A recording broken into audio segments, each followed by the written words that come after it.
Hi, I'm Holly. I'm a writer, and I set myself a goal of reading 50 books this year, and in this current date, it is the 19th of October. I have read, I believe, 56. Now, I thought I would talk about the books that I've really enjoyed. I'm not going to talk about any that were on the podcast that I have. I'll link the podcast as I tend to, but I talk about those on the podcast, so I'm not going to talk about them here. And there's one that was like for a book club, so I'm not going to talk about that because we haven't had the book club yet, so I want to save those thoughts. But the ones that I don't own yet, I read Bright Young Women, Remarkably Bright Creatures, and Lessons in Chemistry, and I really enjoyed those, and I will be buying physical copies of those because I got them from my library. I got them digitally from my library, and I listened to an audiobook of Lessons in Chemistry, and I really like those. I have 7 books that I do own that I had on my shelf and that I read, and so I'm going to talk about these basically because these are all ones that I would very highly recommend. Starting with the hardcovers, Gold Rush. I believe I've spoken about this a little bit. I'm not sure how much I've spoken about it, but I really enjoyed this. It basically is about like celebrity culture, and basically it's about a woman who has a very significant like Me Too experience, and we see it happen, but she doesn't remember it, so we don't see, and it's like trying to piece together what's happened, trying to figure out whether or not she's just exaggerating to herself. I will say the dedication is to the women who haven't been believed, especially ones who didn't believe themselves. It is very literally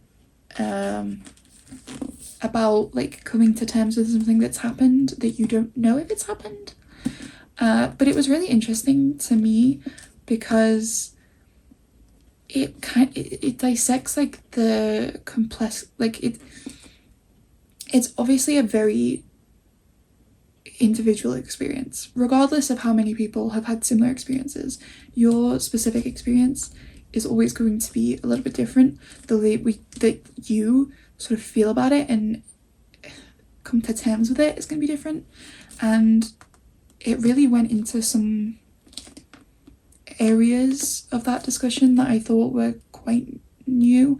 I will admit I haven't read that many books of this specific topic, so I don't know, but it did feel simultaneously very interesting and engaging, but also very critical of very real sort of problems in the world, which I like. I do like a quite literary story, and it was just really wonderful, and I thought the writing was very good as well. I feel like that's kind of obvious, but sometimes you have like a really good book that has a lot to say, but the writing lets it down. Sometimes you have a book that's got good writing, but it doesn't have a lot to say. This to me had both. And I'm not going to say too much about it because I feel like the nature of the story is that I can't really share that much. But basically it follows a woman who, she has a job where she works with celebrities, she meets a celebrity, and then the progression of events ends up with her having to decide whether or not what happened to her was something that she should be reporting to the police or not. So I fully recommend this. I bought this, I will admit, because the name and the cover. Gold Rush is one of my favourite Taylor Swift songs, so every time I see Gold Rush, I know obviously like there's a reason why Gold Rush, I get it, but also the cover. So I read that, really enjoyed it, and I think that was actually on my list of like books I wanted to read earlier this year, so I did do it. The next one, Cahokia Jazz. This one I really, really liked. I've had this for years. You can probably tell, I think this one came out last year, like 2024, maybe late 2024. Yeah, 2024, doesn't say the month or anything, but this one came out years ago. I think this was like 2023. Yeah. I had this on my list for like a really long time, and then when it came out I immediately went and bought it. This is one of those books where I got a signed copy, which is why I bought it so fast, because I wanted it. And also I'm glad that I got it because the cover and the name were what made me want it. And then the idea of it was like really interesting. I think it was when I was like really into watching and playing LA Noire. Yeah. Is that the name of the game? Every time I say that, I think of the ABBA song. But basically, this is about a sort of like an alternate history where if Native Americans weren't wiped out by disease from the colonists who brought over disease, and so there were more Native Americans, and there's this sort of place called Cahokia, and there's this city where there's this language used. And again, I'm pretty sure I've talked about this, like I'm getting major David deja vu from talking about this, but essentially this is a detective noir story about a Native American man who in the 1920s is, trying to solve this murder that is related to the native population in a city that is very heavily native. And it has a lot of themes of like racism and corruption. And I just thought this was really interesting. There are a few things that I didn't love them. And I'll say that, you can tell that it was written by a man. However, I think that sometimes a book is just good enough that you can look past it. Really liked this. It has a bunch of words in it that you are given I'm pretty sure they're fictional. I'm saying I'm pretty sure. I am 99% sure that they are fictional. But it's an alternate history detective noir story, really interesting, and the main character is native, although the author I'm pretty sure is white. I'm saying I'm pretty sure. Francis White, right? In fact, is there a picture? Oh yeah, definitely. So this is the same person who wrote Golden Hill, which I think I'll probably read since I've heard a lot about that and I'm really interested in it. But yeah, it was just one of those books that was very interesting to read because it had a lot of thought go into it very clearly, and it had the right vibe that I wanted based off of the cover and the name. So I was pleased with this, and I'm glad that I finally read it. I did start reading this a few years ago, and I completely restarted because I was just I have no idea, but I stopped reading it because I didn't have the energy at the time, because I was just reading it when I was before I was going to bed, and I was just but I properly read this, and I'm very glad that I did, and I'm very glad I bought it because I do prefer this cover to the other one. No offense to the other cover, I just, This one I probably should have done after Gold Rush because in my head they're kind of similar even though they're completely different. This is Teddy.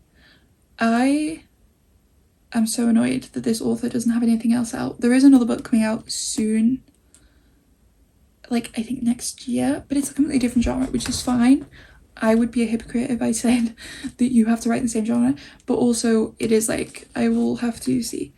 This one, again, signed by the author. A lot of these, I say a lot of them, it's literally just 3 of the 7. But this came with a bookmark. But basically this, again, I got it for the cover and the name because I was but it's set in the 50s, the 60s. It's kind of, it jumps around a bit, but it's about this young, wealthy daughter of a Texan family of politicians and stuff called Teddy, who marries this man who works for the American government but is stationed in Italy. He's one of the ambassador people there. The embassy. That's the word. But there is a picture taken of her that looks really bad, and she's afraid that her marriage will fall apart and that her husband's career will fall apart. And a lot of other stuff. Basically, she's had a bit of a messy life.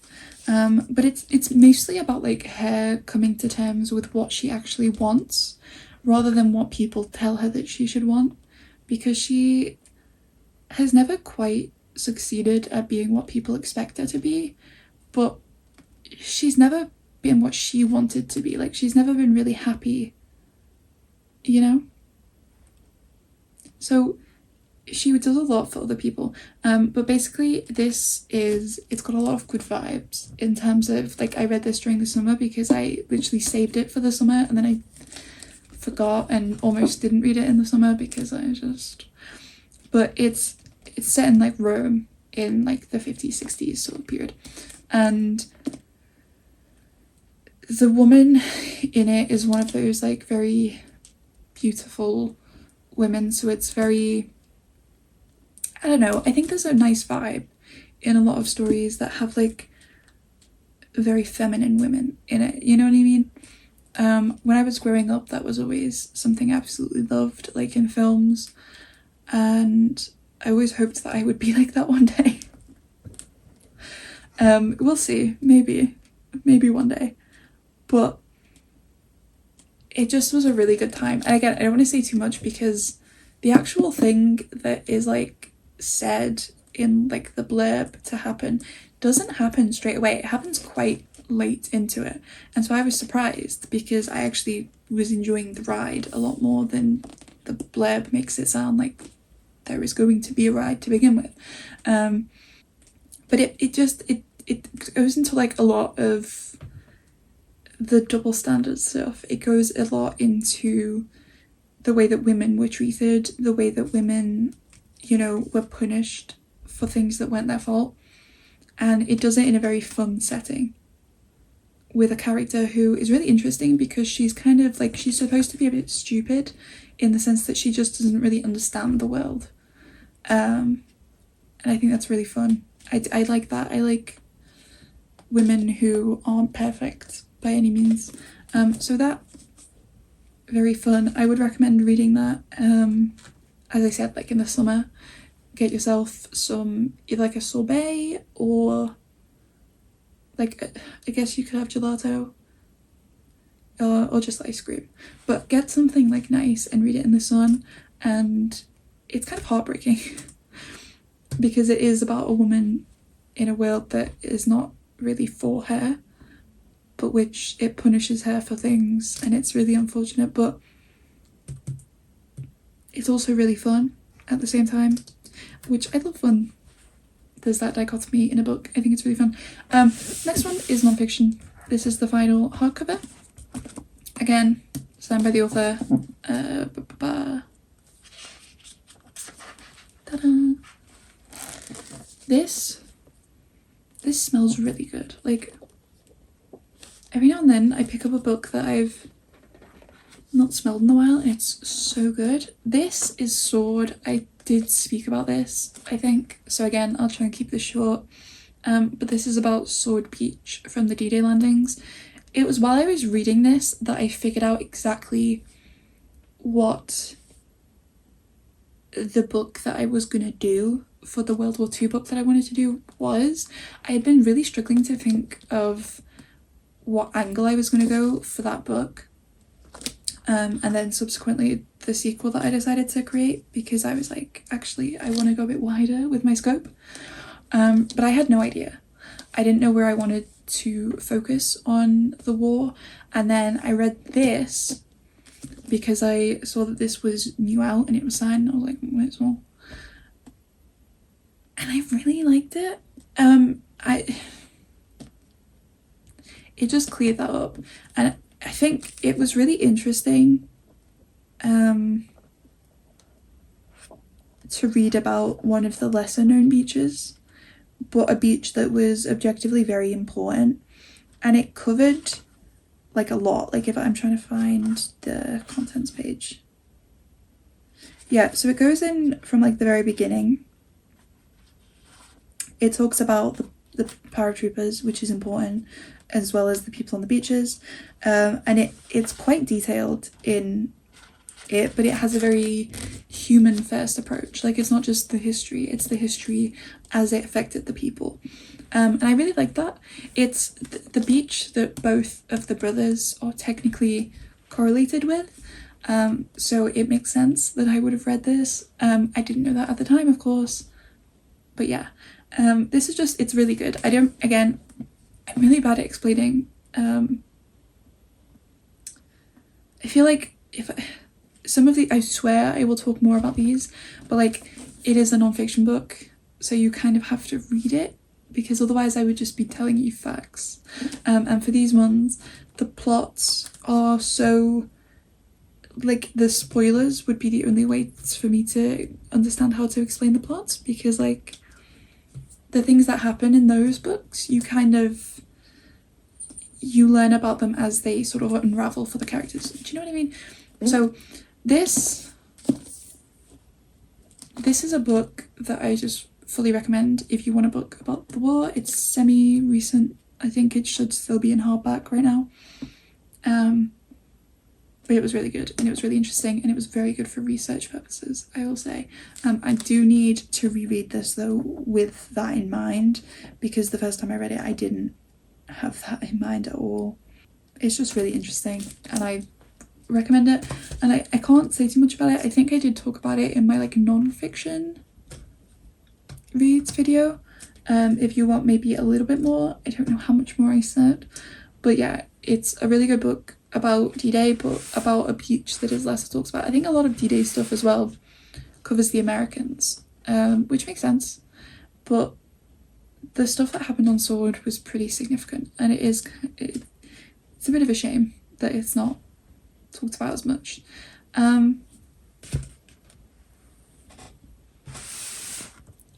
The paperback books now. The first one, Narcissus and Goldmund. This was the first book I read this year, and it was a 4-star. And I'm not sure yet if I will for sure upgrade it to a 5 in the coming January. It's a very tactile book. I love the way this feels. I picked this up basically because I was looking for a book in the bookshop, and I saw the title, and then I read the first like page, and it was very the kind of writing that I enjoy. It is a modern classic. I think it was like in the 30s because I checked, but it takes place in like the medieval times. It takes place during the period of plague in Europe. It is German. It is a translated story, therefore, but it basically follows Narcissus and Goldmund, who are these two boys who go to the same monastery. They are like being raised in the religious life, and then I think it's Goldmund who leaves because he thinks that his life will be better served pursuing the beauty of life outside of the monastery and basically living life to its fullest. And so he leaves, and the boys don't see each other for a really long time. But they think about each other a lot because they were very close. I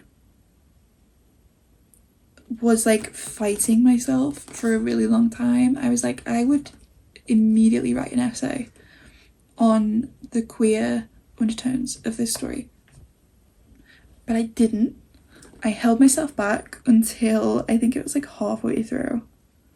Literally like somewhere here, I think. Or not, apparently. But there was a point in the book where I was like, I need to start underlining stuff because this is amazing.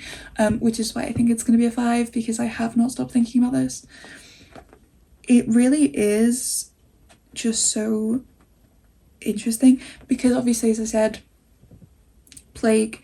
So this guy is out there in the world during the plague, and it's talking a lot about, you know, the beauty of life.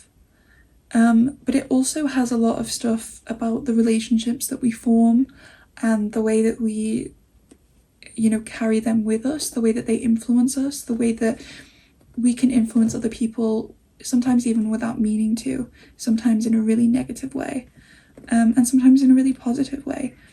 And it was really good. Like, the thing is, it's one of those books where, like, technically I wouldn't say it's very plot driven, you know? Like, the character who's out in the world, he just kind of drifts from place to place. He picks up a trade, and then he creates this statue in the form of his friend Narcissus, who is a very serious monastery. He stays in the monastery. And there's just, they do come back together in the end, but it just is, it's so much like about the characters that, like, I can't explain the plot, you know? But the characters are great. I absolutely loved it. As I said, I think that there is so much potential to read this and to underline certain things that sort of stand out to you, or to do your own readings of it if you're a fan of writing essays. Personally, I try not to write essays without purpose, because I would get annoyed at myself for not making it official enough, but then also, like, why would I spend hours making it super official? So there's just no way of winning. But I did think about it a lot. And as I was reading it, especially towards the end, I was like, but it just, for me, like, this was one that from start to finish I really enjoyed. Cannot believe the look I had in reading this first. And then I think, like, the next book I read in the year was The Fire Next Time. So I had a really good start to my year, and then it kind of got a little bit, and then I've pulled it back recently. In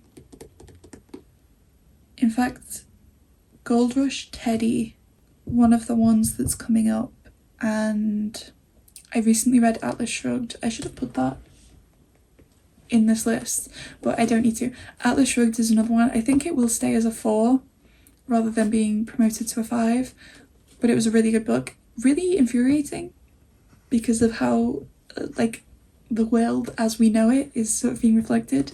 There are a lot of idiots in that book who just don't think for themselves, and it is like, but that's kind of the point. But yeah, I really don't know how to talk about this one. I said I was going to, I'm sorry, but it's about the characters, and it is about these two characters and the impact they have on each other's lives, the impact that they have on other people, and the way that they find themselves in their different ways, even though they kind of have their start in the same sort of place. Very interesting. Highly recommend, and I think the writing style is good enough that I'm definitely going to be picking up the other novels by this same author.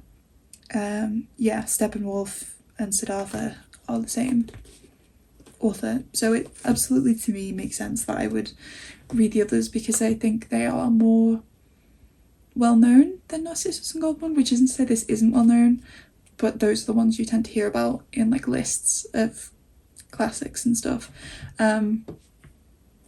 Yeah, fully recommend, obviously, all of the ones on this list, but especially I have recently recommended this one to a friend because I think it's so accessible. Like, regardless of who you are, there may be something in this for you to enjoy.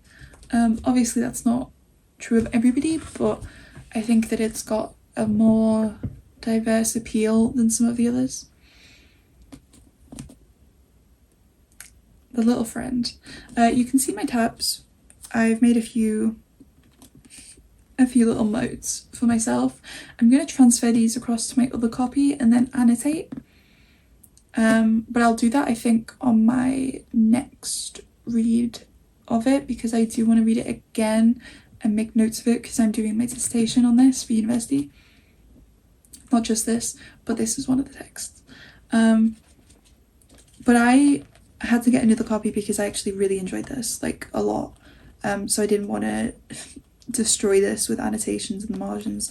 I did do a few underlining bits, but I didn't, like, usually when I annotate a book to write in it, I, like, write along the, like, if I show you, especially because, like, the text is so in the center of the page, I don't know, the margin's pretty big, so I write stuff, like, here.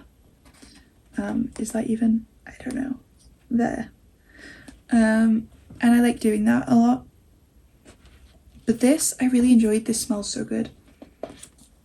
This is like a book. But yeah, this is basically about a young girl whose brother was killed when he was a child. Never got it sorted. Never got the crime solved.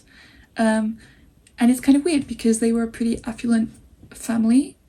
And so it's kind of like, well, how did no one figure this out? So she decides to try and figure it out by herself. And so she investigates who she believes might be the murderer. But it's a Southern Gothic, and it has a lot of interesting things that happen. I personally figured out from this exactly what angle I want my dissertation to be, because having read 2 of the 3 books I'll be covering, I now know what would be the best area to go about it, because I had only read 1 before. So it was really an interesting experience for me because it answered a lot of my questions, but also like it deals a lot with sort of religion is a thing that's mentioned a lot. Religion, crime, inequality in like sort of wealth.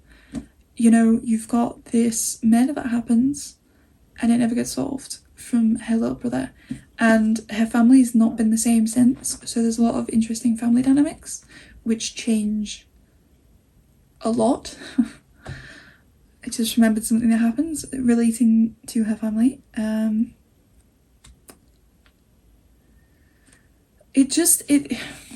This, if I had to give it a comparison, which sounds insane because like it's not a crime film, My Girl. It's really interesting.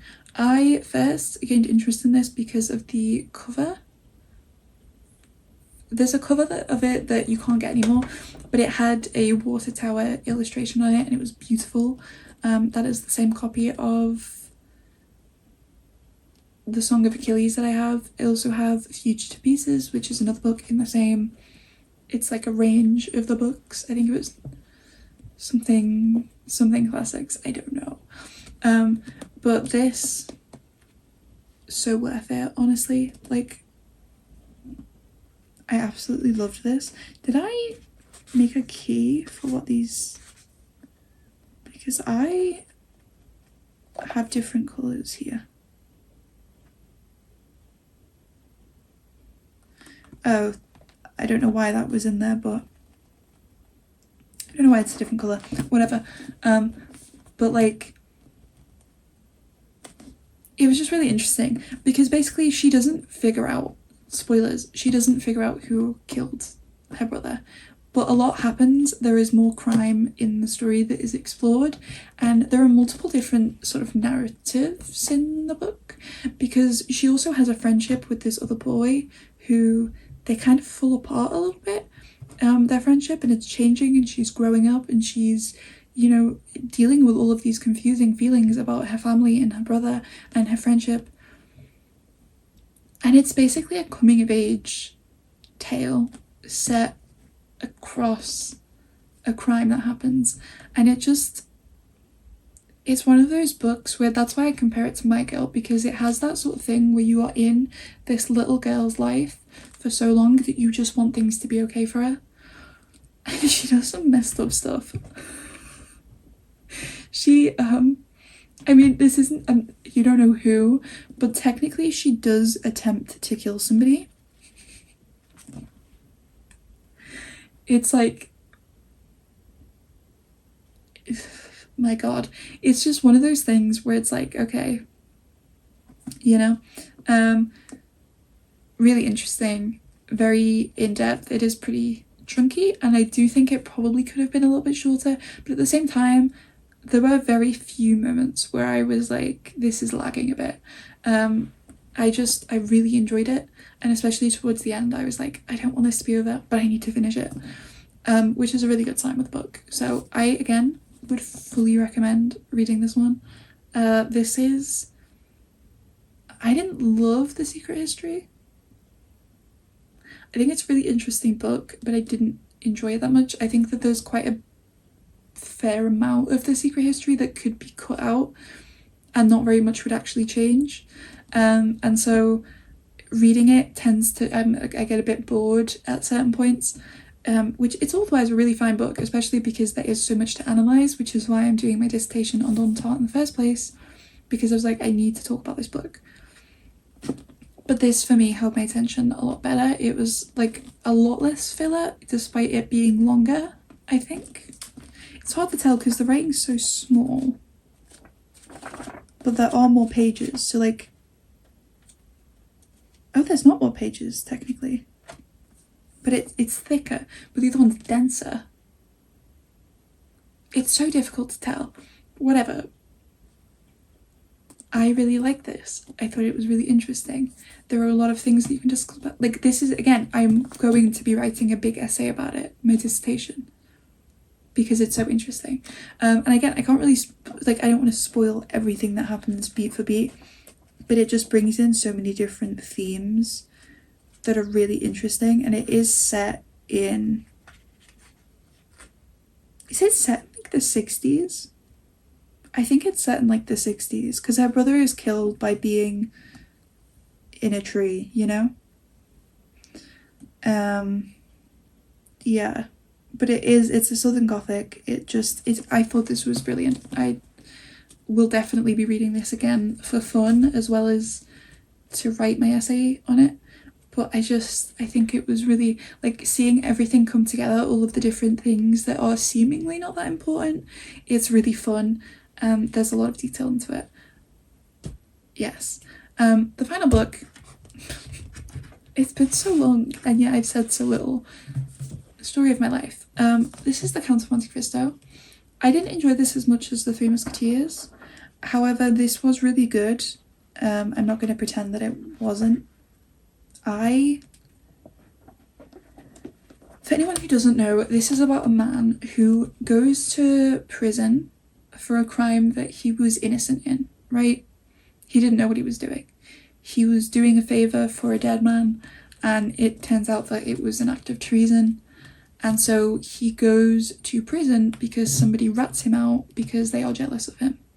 And because they are being influenced by somebody else who the other person is like annoyed with him. They just doesn't like him. So, but basically, these people ruin his life, and he gets his revenge he gets this treasure, and he finds this treasure because he meets somebody in prison who's like, this treasure exists, and when I get out of prison, I'm gonna go get the treasure, and if you come with me, I will give you it, like your share. And the guy who he's in prison with dies, so he gets the entire thing, and he decides that he will use his wealth to basically ruin the lives of the people who ruined his life. And so he ends up in Paris. He buys the title to Monte Cristo, it's the island where he found the treasure.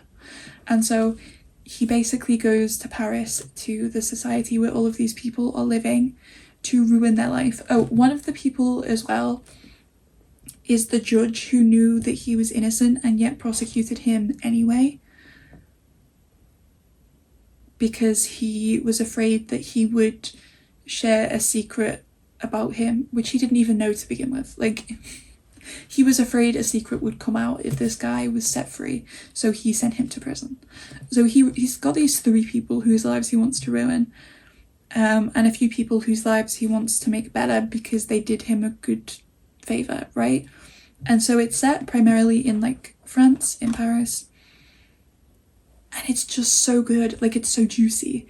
It is a revenge story done in like the best way. And again, there's a lot of stuff that you're like, this could have been cut out, but that's just his style. I haven't read in like French, but in English, all of his books have been kind of like a little bit longer than they maybe would have been if a modern day editor had gotten their hands on them, shall we say. But yes, it's a ride and a half. You're like all the time because of these people. And you're meeting all of these really interesting characters in society. It has that very classical feel of like reality, as it was like real history being kind of bent to these characters, which is really fun. And it's set a lot later than The Three Musketeers is. This is like, it's it's Bonapartist time, so it is later than that, but it's really fun to read about all of like the different characters and the way that these like people interact with this real world and the real world politics. And it is just really interesting because you know the whole time that he's getting revenge on these people that he is like pretending to be friends with as the Count of Monte Cristo.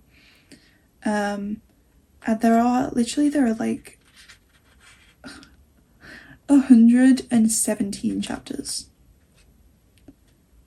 Interesting. So he's like being friendly with these people, and you kind of know that like he's trying to ruin them, but you don't fully know how.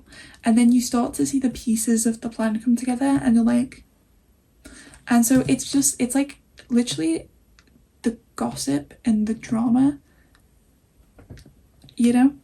It's great. I don't want to spoil it because there's so many like just little things that happen, but basically, yeah, he goes to prison, he's innocent, he decides to get revenge, and he does it with the wealth that he gets from having been sent to prison. So he kind of, it's about him saving himself. He doesn't, this is something I really liked about it, which I will spoil. The woman who he was going to marry the day that he gets arrested and then sent to prison for like years is married to one of the people who she didn't know, but he was involved in the imprisonment. He was the one who like had it all happen, technically, like he set it into plan. And then he doesn't he doesn't end up with that woman, and I really liked that because so much had happened. There had been so many years, and there was a lot of affection between them, but not in the way that they could like make up for what had happened. And I just really liked that. I thought that the way that it all came about was really fun to actually witness it, but it also made a lot of sense. You do have to suspend your disbelief a little bit, obviously, but I feel like for a book that was written before like the internet, it obviously is so much more impressive when things kind of make sense, because you didn't have, when he was writing these books, the ability to like look up things easily about like how to bring together a plot set in this historical time period. You didn't have time to just go around asking people, how would you know, go about escaping from a prison like this.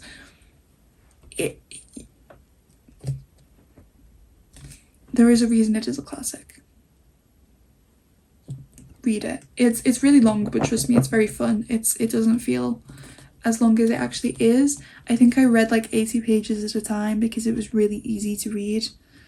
And there are a few little things, not a lot considering the size of the book. I actually did quite a few bits of highlighting for the Three Musketeers, but I did highlight a few things in this. Literally nothing coming up. Wow. And it is, as I said, it's funny. I said it's fun, but it's funny because of course it is. It's the same author who wrote The Three Musketeers, which is funny.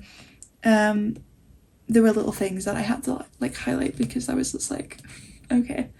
But I really liked it, and it's one of those books that I wish I had read sooner. Same with this one, which I saw, I think it must have been like 2017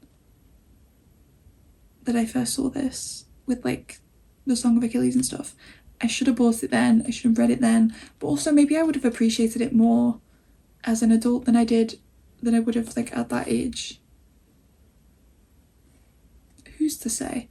But yeah, same for this one. I bought this and then it took me like a year to actually read it. So worth it. Sword I read literally as soon as I got it, but it was really worth it. Teddy I waited until the summer. I don't regret that. You should wait until the summer if you're going to read it. Cahokia Jazz would be the perfect November sort of read, because it is crime. I associate crime with the wintry months when it's a bit bleaker. It takes place across like a week. I don't know when that week is. I think it's snowy. I think it's like maybe February or something. March. But yeah, and Gold Rush, again, I would just read that if you think that you can. Caution with a lot of these. There's a lot in these books. It's not the most easygoing list. Now that I look at it, it's actually quite heavy, a lot of the subject material, but it's fine. It's fine.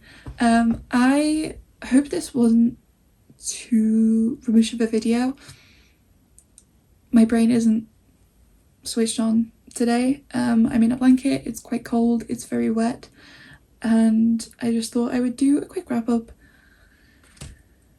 Yeah, but I will be doing, I think my next video will probably end up being an update on my personal curriculum, which I did last week, so I would watch that video before then if I were you also. But yes, thank you for watching, and bye.